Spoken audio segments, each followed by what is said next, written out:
എനിക്കെല്ലാം നൽകുന്നു നാഥ, എനിക്കെല്ലാം നൽകിയ തിരുബലിയിൽ സ്വീകരിക്കണമേ നാഥ, അനുഗ്രഹമാക്കണമേ എന്നെയും എനിക്കു നീ തന്നതും. പിതാവിൻ്റെയും പുത്രൻ്റെയും പരിശുദ്ധാത്മാവിൻ്റെയും നാമത്തിൽ ആമേൻ.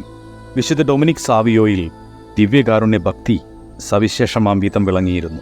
വൈദികൻ ദിവ്യകാരുണ്യം എഴുന്നള്ളിച്ചുകൊണ്ട് പോകുന്നത് കണ്ടു കഴിഞ്ഞാൽ അവൻ വഴിയിലും ചെളിയിലുമാണെങ്കിൽ പോലും മുട്ടുകുത്തുമായിരുന്നു.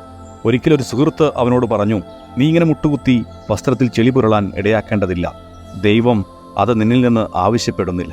ഡൊമിനിക് അതിന് കൊടുത്ത മറുപടി ഇങ്ങനെയായിരുന്നു, കാൽമുട്ടും വസ്ത്രവും നൽകിയത് ദൈവമല്ലേ, അവിടുത്തെ മഹത്വത്തിനും ശുശ്രൂഷയ്ക്കുമായി അവയെ നമ്മൾ ഉപയോഗിക്കേണ്ടതല്ലേ. ഈശോ കടന്നു പോകുമ്പോൾ അവിടത്തേക്ക് മഹത്വം നൽകേണ്ടതിനായി എന്നെ ചെളിക്കുണ്ടിലേക്ക് എറിഞ്ഞാലെന്ത്, എന്നെ ഒരു തീച്ചൂളയിലേക്ക് എറിഞ്ഞാൽ ഈ ദിവ്യകൂദാശയിൽ അവിടുന്ന് പ്രകടിപ്പിക്കുന്ന സ്നേഹത്തിൻ്റെ ഒരു തരി എനിക്ക് കിട്ടുമെങ്കിൽ ഞാൻ അങ്ങനെ തന്നെ ചെയ്യും. പ്രിയമുള്ള സഹോദരരെ, നമ്മുടെ മുൻപിൽ ഒരു മാതൃകയാണ് വിശുദ്ധ ഡൊമിനിക് സാവിയോ. അതുകൊണ്ട് നമുക്കും അദ്ദേഹത്തോടൊപ്പം പ്രാർത്ഥിക്കാം. ദൈവമേ, അങ്ങയെ സ്നേഹിക്കുവാൻ ലഭിക്കുന്ന അവസരങ്ങൾ നല്ല രീതിയിൽ വിനിയോഗിക്കുവാൻ ഞങ്ങളെ ഓരോരുത്തരെയും അനുഗ്രഹിക്കണമേ.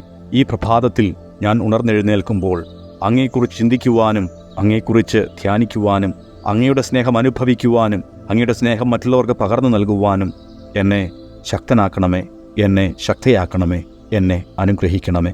നിത്യപിതാവും പുത്രനും പരിശുദ്ധാത്മാവുമായ സർവേശ്വര എന്നേക്കും ആമേൻ. പാപപങ്കിലമാമിൻ ഹൃദയം നൽകിടാൻ നാഥ, ഏറ്റെടുക്കണമേ, നിർമ്മലമാക്കണമേ. പാപപങ്കിലമാമിൻ ഹൃദയം നൽകിടാൻ നാഥ,